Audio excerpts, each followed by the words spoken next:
কে নাইম তো দিনকাল কেমন যাইতাছে? আয় রে ভাই, ভালো যাইতেছ তো। সামনে তো আমি বিয়ে করতেছি। কি কস? ভাই হ্যাঁ, আমি তো বিয়ে করতেছি, তোমার দাওয়াত যাইও কবে? এই কয়েকদিন পরে। আচ্ছা ভাই, তুমি তো বিয়ে করছো, এখন বিয়ার পরে বউর সেবা যত্নটা কেমন? আলহামদুলিল্লাহ ভালো।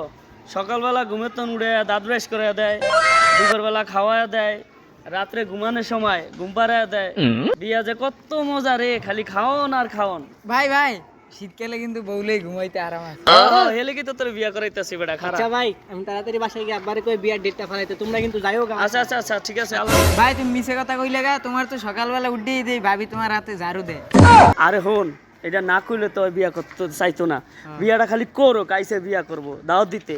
বিয়ার পরে বুঝবো, সকালবেলা ঝাড়ু ধরে দিব, দুপুরবেলা থাল বাসন গজাইবো, হ্যাঁ ভাই। এরপরে রাত্রের বেলা আবার হাত পা টিপাইবো, তখন বুঝবো যে বিয়ার কি স্বাদ। ভাই ভাতও রানবে। হে তো আছে, বাঘ তো করাইবই, এটা তো শান্তি পাইবো না।